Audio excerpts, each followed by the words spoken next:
First Presbyterian Church. If you would stand for invocation and remain standing for the Pledge of Allegiance and immediately follow. Let us pray. Heavenly Father, we come together this evening just asking you to be with us as we meet to discuss business and to make decisions for this wonderful city here on the river that we love so much. It is home to quite a few people that just need good guidance here tonight, Lord, to do your bidding, but to do the bidding of the people as well. So, Lord, we ask that you would give good wisdom, good knowledge, and good reports, and that you would give discernment to those who vote and to those that speak this evening, Lord. So we ask for the best for this little city that we call home here in Ironton, and we just ask your many blessings, and we thank you, Lord, for keeping us going through good times and bad times. So bless us this evening. Once again, we pray. In the name of the Father, the Son, and the Holy Spirit. Amen. Amen. Thanks, Pastor Tom. I pledge allegiance to the flag of the United States of America and to the republic for which it stands, one nation, under God, indivisible, with liberty and justice for all.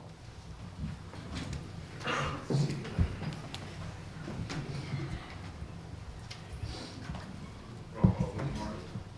Cleary. Here. Haney. Here. Harvey. Here. Hawk. Here. Vaughn. Here. Pierce.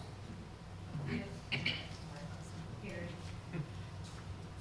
Next on the agenda, we have an approval of minutes from the regular council meeting of July 28th, 2022. Do we have any additions or omissions? We'll mark those meetings as approved. Next, before audience participation, we have the Junior League, the 13, 14-year-old Ironton Junior League state champs and regional representatives in attendance with us. And the mayor's going to read the proclamation to honor your guys' success this year, players and coaches. Let me say one thing on behalf of this group. Being back-to-back state champs is a rare feat, but to represent us in Midland, Michigan, we didn't play the way we were capable of playing, but from a city standpoint, before we left, the volunteers that were working on the field came over to me and said, hey, we're sad to see you guys leave because after we had our cookout the first night and after every game, your kids came and thanked us. And you're the only team here of 11 teams that did that. So we appreciate you guys. So, you know, it's more than just sports. They represented Ironton. So I want you guys to know that. You guys made us proud. Thank you very much for representing our city as well as you did. Thank you guys. Mayor's going to read a proclamation to declare your successes this year. Thank you. Have them come out. Coaches and players come on up. Junior league teams are making a habit out of giving proclamations. I'm not complaining.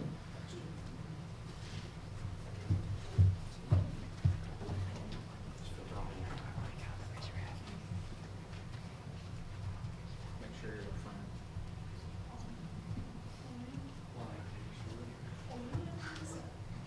Make sure you're in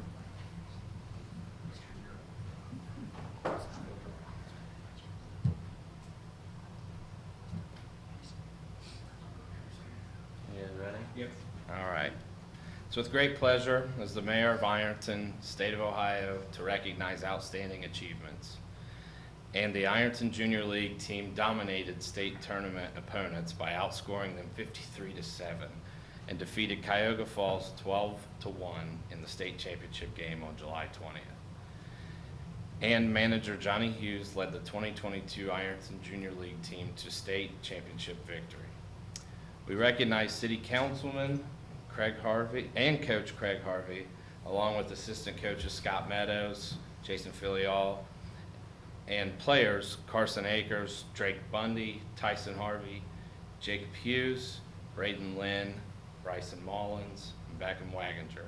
And we recognize that for Braden Barker, Carter Bridges, Bryson Kearns, Dawson Filial, Nate Sloan, Jace Williams is their second consecutive state championship. The City of Ironton is proud of the effort, attitude, dedication, and determination this team displayed during the 2022 season. I therefore now, as Sam Cramblett, Mayor of Ironton, Ohio, proclaim July 20th, 2022 as the Ironton Junior League State Championship Day in the City of Ironton.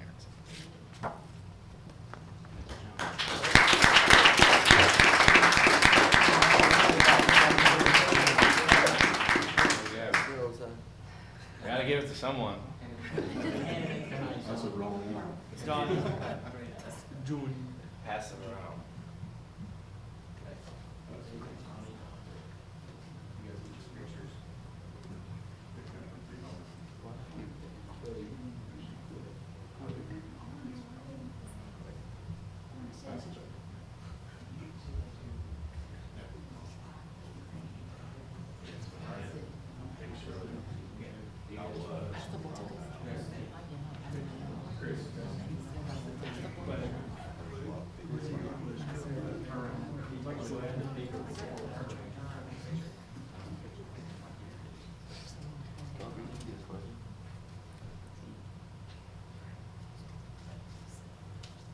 Where are we looking?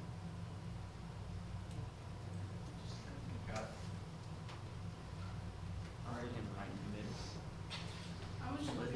I think we all just snapped a bunch. Great job, guys. Good job, guys.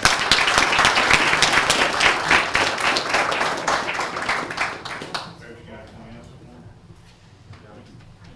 Okay, all right.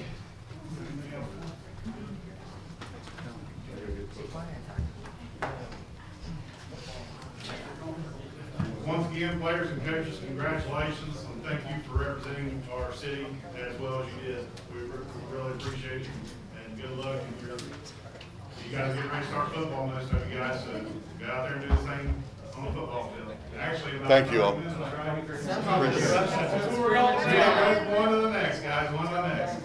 Thank you.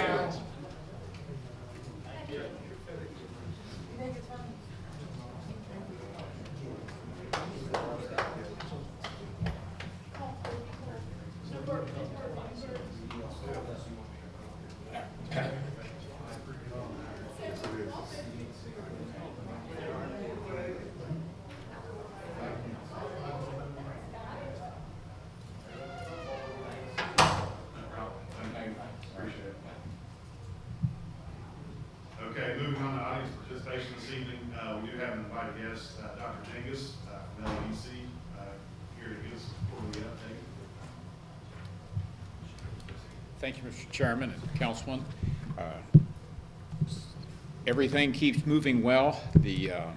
But before I do that, I was just thinking tonight, as you travel around and working with different individuals that want to come back to Ironton to open a business or to do things, and some of the ones that you have introduced me to, there's a certain value, a certain commitment, a certain participation that you all care that with the Ironton belonging here, and people never get over that. When I travel to Columbus and other places, so these kinds of things that you're doing, Mayor, and so on, is so powerful. It's just being part of a small town with small town recreation and small town engagement. I always say that's probably, if anything, has hurt education, has been our consolidated schools where you got so large kids couldn't belong as well. And what you do in Ironton to make sure they do belong is powerful. So I commend you for that. Things are well in economic development across the county. Our unemployment is hanging around 5%, which the state's below 4%, but we kind of fluctuate between 4.3 to 5.3 in that area, and the June reports came in at I think 5.1. So we're just fluctuating back and forth. The county and the city is, I think it's diverse enough to, even if you hit into national trends, I don't see us doing a deep dive like we did once or twice with the heavy industry. So things are pretty well on track. We're looking, in fact, we have out to bid right now, out to pricing before we finalize the request, building, a spec building on the Ironton Iron property. We still are probably 3 months away from having it to where we can construct on the property. The property, it had a serious mercury problem from the original investigations, and we spent close to, I think, 75, 80,000 just for with consultants. We've got that down now to about 3 acres of that land will be hard to deal with. It'll be something we'll probably try to save those 3 acres more for parking and so on, and then we will have the balance of it released to where that it's as good to build on as virgin property. So I think that's going to be a big help to us. And in the meantime, we've got Kirk Dungus working on he's an architect out of Portsmouth, working on our next shell building. Probably will be between 20 and 30,000 with a couple thousand foot of office space is about where we'll try to be. So I think that'll work well. And down on the corner of the Ironton Iron property, we sold an acre and a half, or we've got under contract an acre and a half to a dollar store, which we were not, we're not 100%. You do need in that area some of the items and food and so on, but we were able with that sale to build the value of the property on a per acre basis, which is very important to us. We sold an acre and a half, and we were able to get the value built to where we can actually, as we go after buildings, we have to finance them, we can use the value of the property. And I think that's something that industrial property, we've got it up in excess of 100,000 an acre now, which is where it needs to be in order to use it as leverage to borrow money. So that's a very positive thing there. So things are moving well. The outside of the county, the Hamilton and Green Township, we expect some large things to happen. We had a major project for the Green Township that's kind of hit on, that it's kind of on a snag right now. Norfolk Southern has a 1,000-acre site, and they have been working hard to buy it. There were 4 or 5 houses had encroached into the middle of it that when they didn't need those, well, they came back and they have acquired those, and some of them they paid 2 and 3 times the appraisal. So they're serious about putting together. And the state of Ohio with Jobs Ohio, they're giving all their concentration to mega sites. They're wanting to hit the mega sites in Ohio. Their success with Intel, which, so their emphasis there.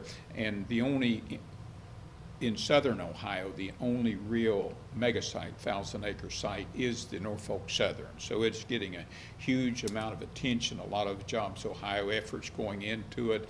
ENS is putting a lot of effort into it, and there's some major things going, and I do believe we'll end up with a major project there.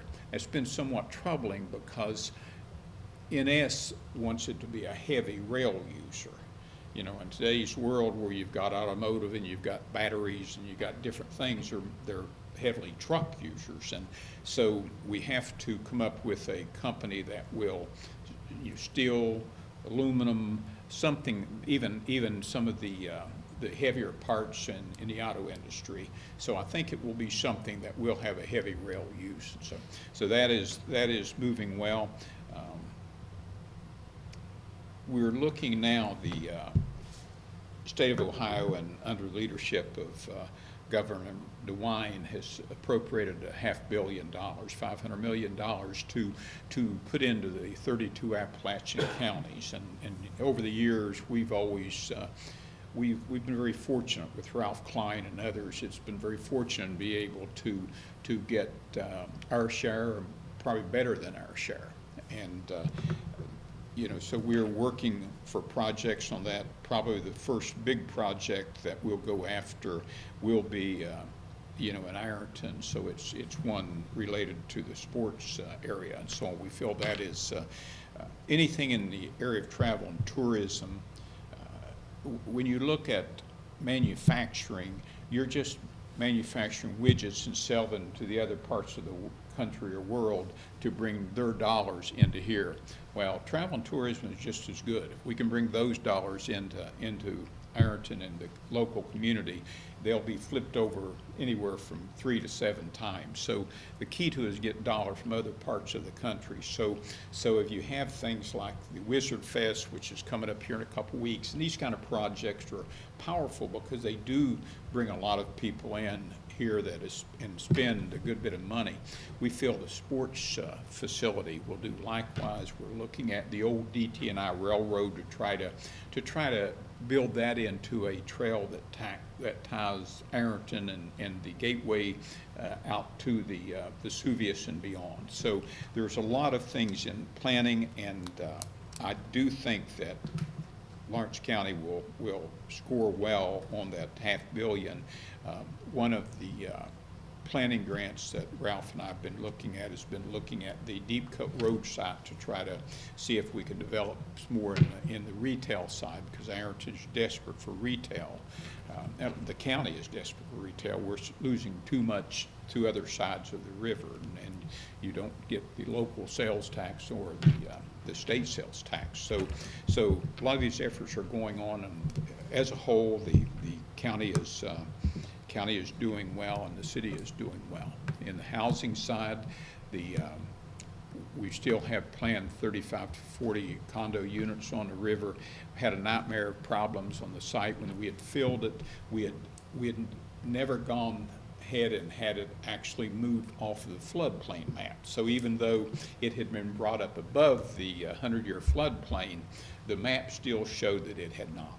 So when you run into that, that becomes an issue on financing. So we had to make sure that whenever the developer starts selling those, that he can get them fully financed. So that's moving. It's slow, and it's the city's been working well with us in trying to do things, and I think maybe even you may have passed some legislation at some point. So we'll get that one going. And the Brumberg, likewise, it is one that the developers are working with their bank now for that. So I think those will be 2 projects that will happen in Ironton. So be glad to answer any questions or anything that you might have. Nate? Thanks for coming, Bill. I really appreciate it. The quarterly update. Just a couple things. I'm very encouraged, glad to hear that spec building is kind of in the motion as far as that for Ironton Iron. I'm a little bit concerned with the dollar store that you talked about in that location. A couple things. The first, when you look at the city, the amount of areas that we have zoned industrial is very limited. And that is one area that is zoned industrial. So I know by current zoning, it would be permitted there. However, I just feel like it would be best used for a light commercial or light industrial type of development. So is that final as far as that goes, or is that something that we maybe could work together to possibly find a different location? I think that one is pretty well final, yes. The acre and a half, the money will actually be used to pay off on the debt over at Gateway Center. You know, we're still carrying quite a few $100,000 of debt on the properties remaining there. So we were able to get the old engineers debt, and so we're trying to work that down. So you know, you look at those sites, and it was kind of a decision. It offered us the ability to do that, but more importantly, it allowed us to put a value on the land, so we can, as we sell it or we use it for an industrial building, we have to, we can borrow the money through the state to build spec buildings, but you have to come up with a certain percentage of the loan, and in turn, in order to, you know, the value of the land can count as that. So we were wanting also to get the land value. So part of the consideration was the getting the land value set at $133,000 an acre. So whether it was a good choice or not, it was, we felt that it was in the long term would work well. My second concern is I've seen some of the conditions of the current dollar stores in this downtown area. And I just personally feel like they're not well kept. I feel like the tree lawns are overgrown. I feel like the parking lots are dirty. I feel like the buildings don't look the greatest. So I'm concerned that once that's built also, it'll inhibit that area in the same way.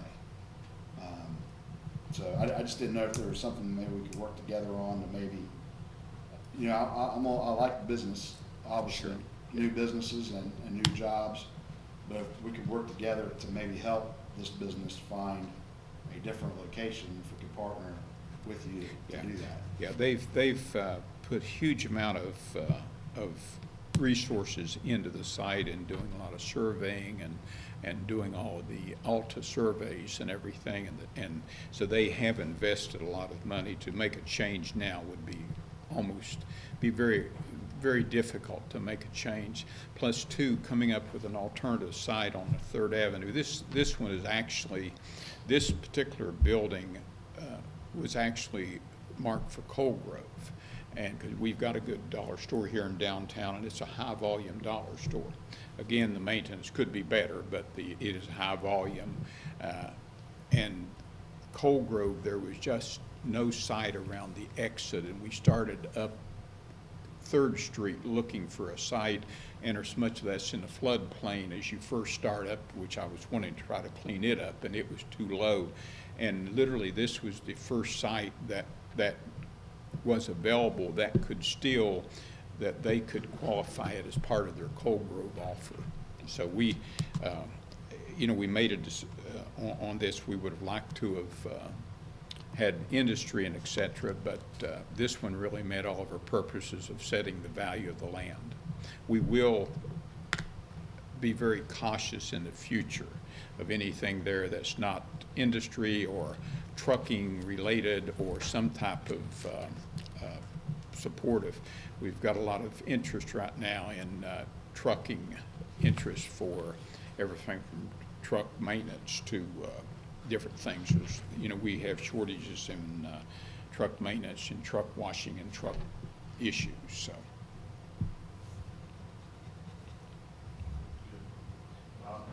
Bill, I want to ask, I think it's going to be more of an opinion that you've got, but this Brady Industries, it seems like it's raised its head again. I'm seeing a lot of feedback from people have been, they're just not happy with what's going on over there. And now it sounded like there's, and if somebody does something, they put 500 1,000 jobs, is going to affect us here. But does it look like to you that may be happening over there again or not? I use great caution on that. From day one, any time that you come in and you introduced a commercial project to the media and to the public before you have all your ducks lined up, it's very difficult to ever make it happen. I mean, that one, when you look from when Brady came in and they started out in the South Shore, they were going to do it there, and a lot of the people went down and bought properties. You can't believe the amount of investment put into the South Shore area when Brady was initially announced there. And of course, they hadn't done their homework, and the land that they were projecting to use was not reasonable. And then they came out to the industrial park. If you looked at it, I mean, the industrial park had no rail to it and something of that nature. Rails so powerful, so important for aluminum, when you're making a meal. I mean, this is huge amount of ingots and so on. So it made you wonder how much technical knowledge and so on was engaged. But that one, from day one, I was at a conference year and a half ago in Columbus, and one of the ladies presenting, she introduced herself, and she had been with the Kentucky Cabinet of Economic Development when Brady was introduced, and she had that on her resume and her introducing herself as one of her bright spots. And I told her that she really needed to remove that. She said, well, it made the people feel so good when we announced that.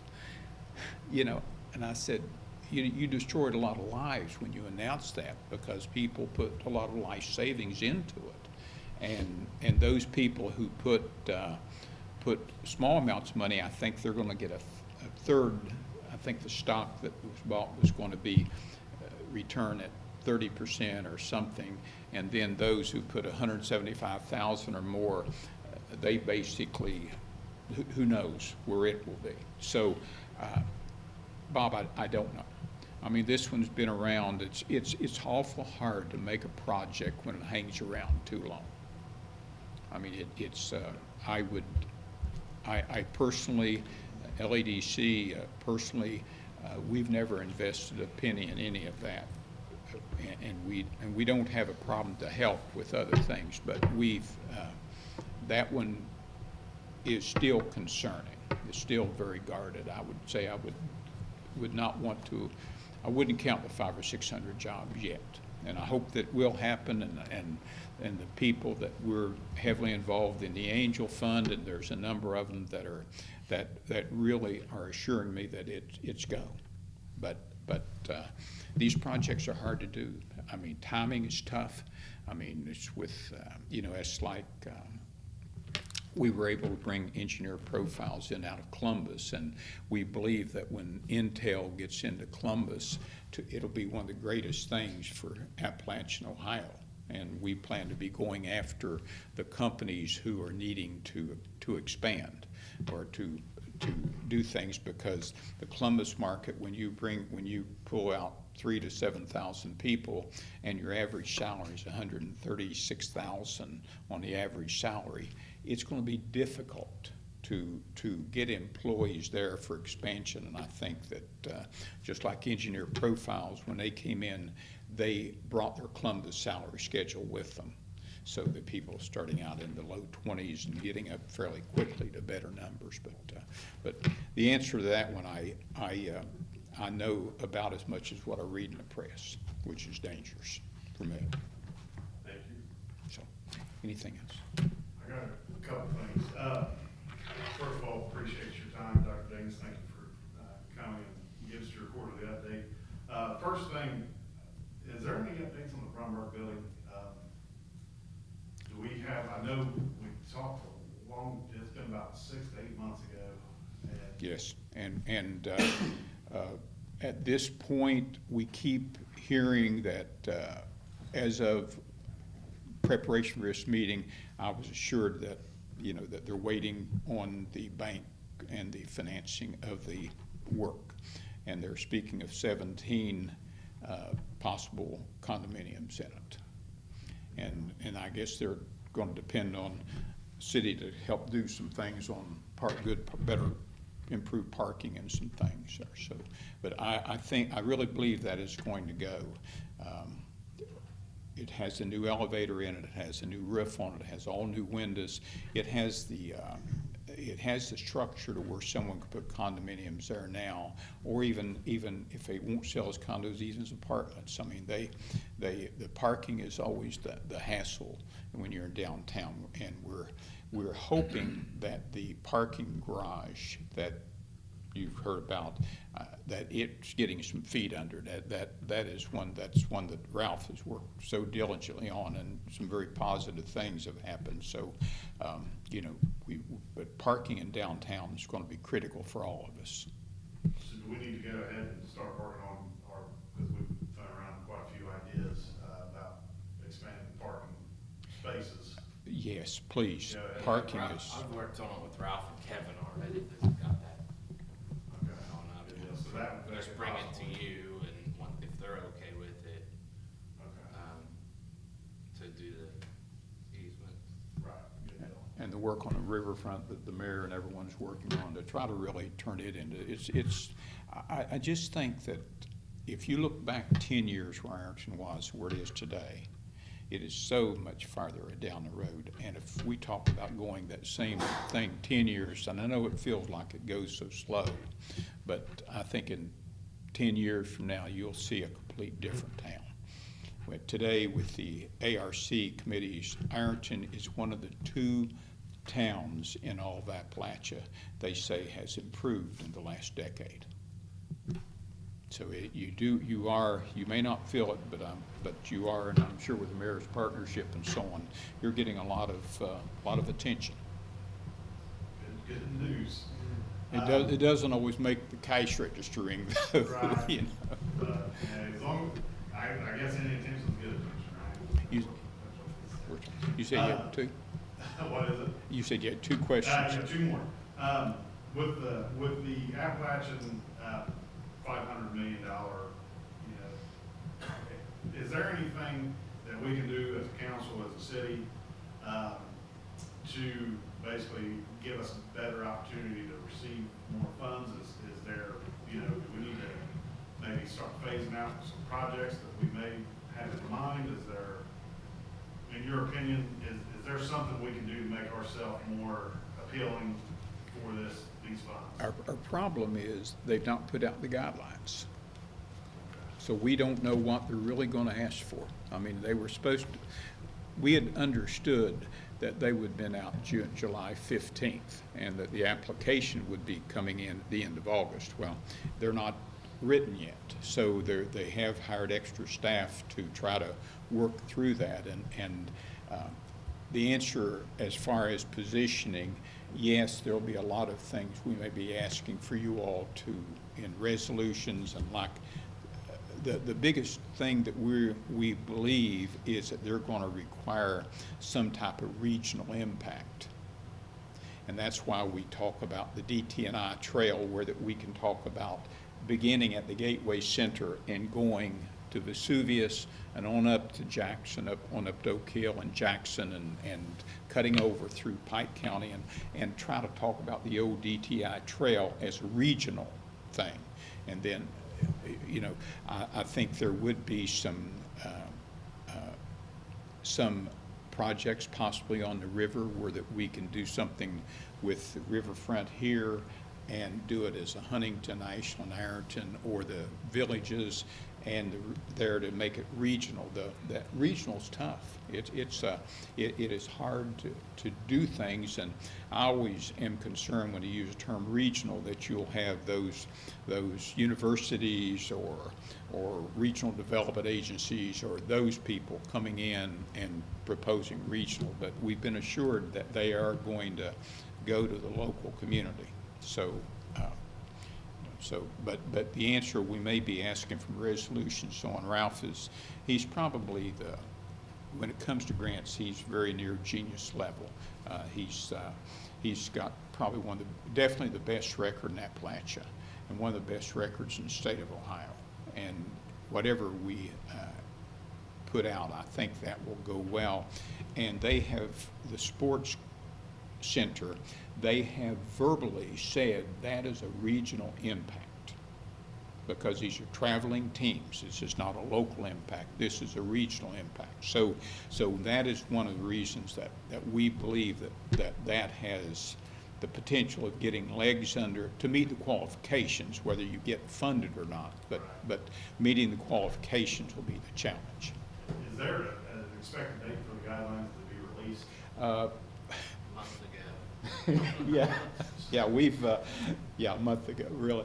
So originally the intent, they said, was to have them out by July 15th, and we spoke. John Kerry is leading the effort, the former senator and chancellor, and they really are working hard on it. I'm expecting them within the next 2 weeks. Yeah, by the end of the month, I don't think. They just can't kick it down the road because they're wanting to have some of these projects to really start happening, and they want to. It's got the ARPA deadlines on it too, right? Yes. Yeah, these funds are part of the ARPA funds, so they're pressed to get it, and of course, it never hurts to have them funded before elections. Yeah, it's part of what it is. So we just run with it. But I'm sorry. That's all right. Okay. Last thing I have is dollar store. Is it a dollar store? Is it a Dollar General? Is it a Dollar Tree? Dollar General. Dollar General. Dollar General. Specifically, Where on that property is that located? It will be next to Ergon, right in that corner. That's a crazy corner to use anyway, because it comes out at an angle where the Dayton Street. So we were able to kind of square it, use that angled area to work well. So it'll be right next to that street, almost about a couple 100 foot from the old Wallahan building that you all own. Corporate owned, or is it like franchise owned? Like, I think it's corporate owned, is so my they own understanding. the one downtown? Yes. Maybe they would take that one somewhere else, or? Well, I know they're downtown. They said that the downtown one is truly a high volume store, very high. Yeah, it's in a perfect location. It's a high volume store. They assured me that this one would never have any impact on the other, because this one was truly being viewed as a Cold Grove store. So, So I share the same kind of, sentiment as Nate in regards with the industrial zone. Like you said, though, you hadn't pulled the trigger, it sounds like, in order to get evaluation on the property. And so basically you're saying by making this move, we're going to be able to put spec buildings in and correct. develop light industry in that area. The balance of it will more be, quickly. correct. It will make it. I mean,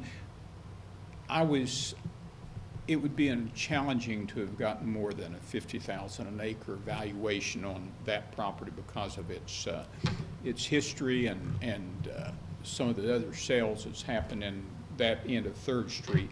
With this one, we can use this as a solid base, so it works well for that.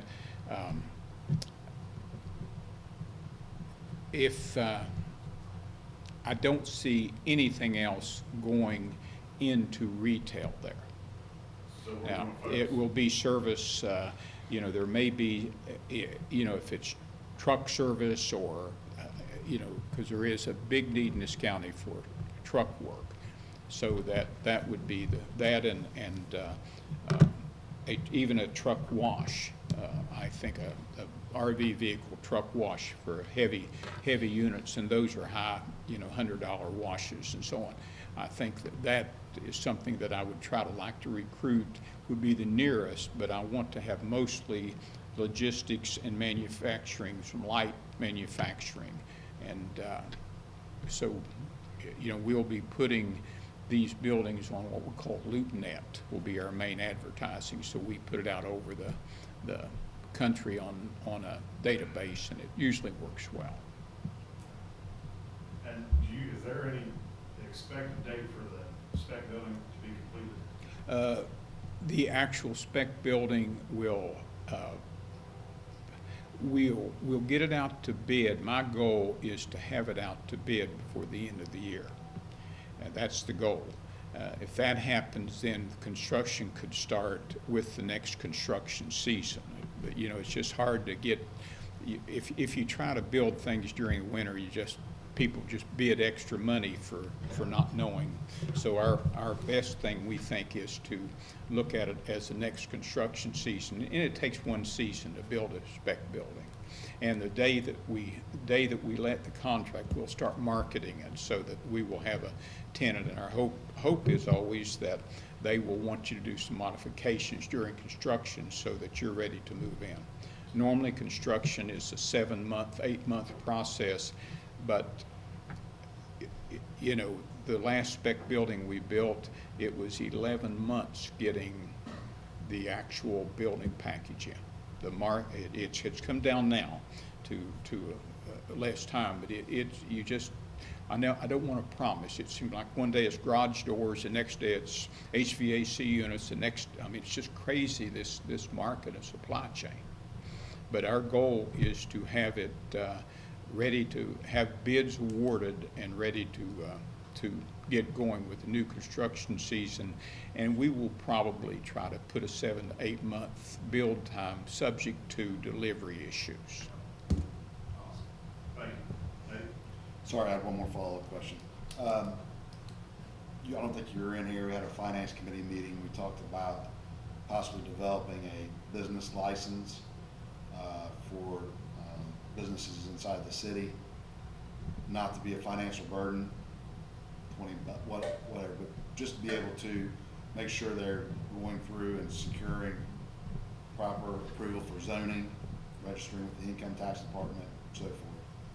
Just while you're here, do you see any barriers in making them do that? I think that's That's expected. standard operating procedure in most other cities, I think, Yeah, as far as that yeah. goes. I don't think that's any issue, and I think that's the kind of thing, as long as businesses know up front what's expected of them, if you're dealing, because you have a lot of services you have to give to them in their construction, and you give a lot of services you don't really realize so often just with the mayor's staff working with them in the water and the sewer and the easements and the streets and so on. So I think that some type of an annual fee just to keep current records, to me, more than anything else. Okay. Yeah, That's what- and in two, you've got your question's going to be, what is a business? You know, if a person has a, you know, they run a lawn sale every day at their house and lawnmowers, is that a business?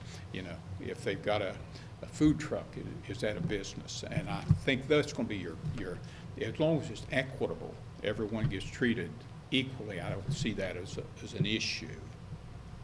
But, yeah, $20 or even, you know, I don't see that as a thing, and you aren't going to be hassling them or anything, so. Okay, thank you. Anybody else? Dr. Davis, thank you for your time. Thank you all for what you're doing. Appreciate your Thank- quarterly update. Thank you very much. Thank you. Moving on to regular audience participation, if you'd like to address council with any concern, comments, you will have 5 minutes to do so. Please step to the podium, state your name. My name's Tom Schwab. I'm from Ironton, Ohio. I was just wondering if you've all made any progress on the zoning of these rehab houses in Ironton. I know there's over 45 of them now. If you want, I'll I'll go follow ahead. you up. We had a zoning workshop on, The 27th? I can't remember the date, it was about 2, is that right? It was, I met you on the way in, the city council meeting on the 28th, and you said the planning committee had got together on the 27th. Previous night, yeah. No, it wasn't a planning committee. Oh, okay. It was city council, it was just a workshop to discuss different avenues to pursue legislation Yeah. to take to that zoning. Okay, So I think I talked to you there once before that, and I gave you Wendy Moeller's name out of Cincinnati. Yeah. She's a zoning consultant, and she had worked with Marietta. I talked to Jim Caldwell in Marietta, and he gave me that name, and he said they're having the same kind of, they're trying to do their rezoning. He said we're back in the 50s and 60s too. And he said that that when it comes to these houses, he said we send them, they cannot open a house unless they go to the planning committee. And he said we consider these businesses. They're not homes. There's got to be somebody in there. They're considered to. He said we consider them businesses, and so that's the way the planning committee looks at them. But he's the one that told me they had just hired Wendy Moeller. He said we went through several of them, and he said she was the best fit for them. And We've also have interviewed different zoning consultants to possibly look at our code. Okay. We decided that we're gonna move forward and try to address it on our own with the help of our solicitor. Okay. Because there is a extremely high cost for soliciting that, and it's a very long process. So it's I something. mean, even if they in could my- get something done, you know, In my mind, it's something that needs to be addressed now. right. And I also want to have due diligence with taxpayer dollars. So I think it's something that we can tackle ourselves and quickly. Yeah, I understand the moratorium's up on the 23rd of December, right. and we're resolved to have some solutions to address the issue. I know the Ironton Tribune, I'm sure that's what that's gonna be up there, the old Ironton Tribune building, and it's moving forward. I mean, they're pouring sidewalks, that's gonna be a big rehab center. I mean, you're gonna see a lot of influx of people. And, I just think it's, Under the current moratorium, they're not allowed to open up. for until that. the And next we're- year. And again, we're looking at different types of legislation to address that. Okay, and I got another question. Mr. Dingus was brought up. I don't understand why the city wasn't involved in that decision, even to put that general dollar up there. That was years ago, I mean, they should come to when the city, when we the have, I mean, Ironton Board Authority disbanded or Yeah. disintegrated or whatever you want to call it. no, it's That's when Lawrence WEC County, there, so yeah. if they don't put anything in, the only time we can take that property back is if they don't make any Progress on it. progress, Our- and I was at a city council meeting and Mac addressed that, and he said that was the problem right now, but you think they would come, and I know that apparently they have debts on this, and, from just listening a few minutes ago, but still, there's already a Family Dollar they just built in Colgrove. If he's thinking that this Dollar General is going to be for Colgrove traffic, they just opened a Family Dollar in Colgrove not too long ago. So it just kind of baffles me why they're not getting the city involved in some of these decisions. I wholeheartedly agree, and the one thing that I guess that I would say to that is that we have no. Your hands are tied, Yeah, basically. We can't legally do anything about it. That's too bad. And the one positive, I will say, the one positive that I got out of that conversation was that it increased the valuation of the property, and now I think he's gonna be, or LEDC is gonna be more willing to move forward with spec buildings, hopefully with. Yeah, well, he was going on talking about Brady's out there and not having the railroad. Well, we have a railroad there, we have the river there. I mean, any small industry, I mean, that's what they're looking for. Then why are you putting commercial buildings up there? That doesn't make any sense. I think that's, that one hopefully is the only one, and it's Yeah. gonna lead to industry in there, so, I mean, you heard the same thing. I- Yeah, I know.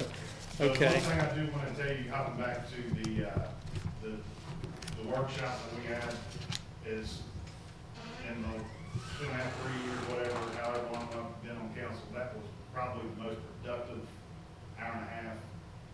Yeah, that's what you It was had said. extremely productive. I obtained a lot of information, and we've got everything we need to move forward. Now, what we have to do is get everything in order and make it holistic, and it's gonna be time consuming. I mean, Yeah. we're gonna have something, we're gonna have it done before the moratorium ends, but it's not gonna be tomorrow.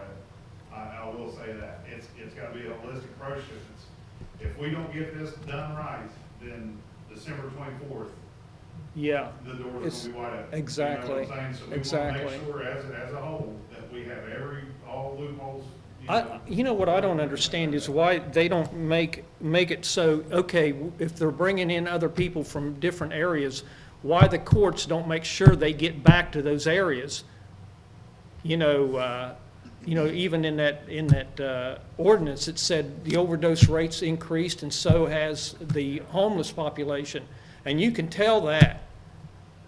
I will say, everything that you said was discussed, and we're looking into, I promise you, we're looking into all avenues of that. Okay. So I want to reassure you that everything you said was discussed, and we're taking a deep dive. Okay, but the zoning consultant is going to be too expensive to, Oh, it was pretty high. yeah. And it took what, like a year? It was over a year process. So Yeah. our moratorium would have ended. so Yeah, we but didn't could you waste extend a money. moratorium? No, You can't do that? You're the city council. no, legally, we can't extend it. Can't okay. I don't understand Yeah, why. so that's why we have to, we've got that date to get everything done by, so. Yeah. We are working towards it, I promise you that. And, you know, Jim Caldwell at Marietta, he said, you know, we're looking to businesses and we're looking to tourism. That's what we're looking for. Yep. And he said that's why we're trying to keep our town as clean as possible. And he even said, most of all that's going south. I don't know if he meant Portsmouth, Ironton. He just said most of that kind of stuff is going south. Wow. So that was a comment he made. Well, that's- Quote, unquote. I think we're on the right track. I truly believe in everything we did that, Wednesday evening, and Okay. you know, I think it'll be well thought out and it'll be holistic, so I think everybody will be happy once Once it's implemented? yes. Okay, we'll see then, won't we? Yep. Hey, thanks, Chris. Thank you, Tom. Thank you. Any other items of participation? Mayor? Any good? All right, moving on to communications, there are none. Reports, there are none. Ordinances. Marta, would you please give ordinance 2242 first reading? Amending the permanent budget for the city of Ironton, state of Ohio for the fiscal year ending December 31, 2022, and declaring an emergency. First reading. Moving on to ordinance 2243, Marta, would you please give that first reading? Amending ordinance number 2166 and declaring an emergency. First reading. Moving on to resolutions. Bob? Yeah, before we read it, in section 1, I want to add to it, the words, say, add the, water superintendent. We have a motion by Bob to amend section 1 of resolution 2244, Nate. Second. Have a motion by Bob and a second by Nate. Roll call, please, Mark. Cleary. Aye. Hany. Aye. Hawk. Aye. Klein. Aye. Resolution 2244 has been, section 1 has been amended. Nate? Make a motion to pass amended resolution 2244. Oh. Okay, I have to read it first. Oh, I'm sorry. Marta, would you please give amended ordinance 2244 reading? Salary resolution for certain non-union employees and declaring an emergency. Nate? I'd like to make a motion to pass amended resolution 2244. Bob? Second motion is passed. I have a motion by Nate and a second by Bob to pass amended resolution 2244. Roll call, please. Cleary. Aye. Hany. Aye. Hawk. Aye. Klein. Aye. Resolution, amended resolution 2244 is passed. On miscellaneous. We're good? Nate? Motion to adjourn. Second. Motion. Roll call, please. Cleary. Aye. Hany. Aye. Hawk. Aye. Klein. Aye. Thank you, everybody, for attending tonight. John, I just saw your text. Play the game.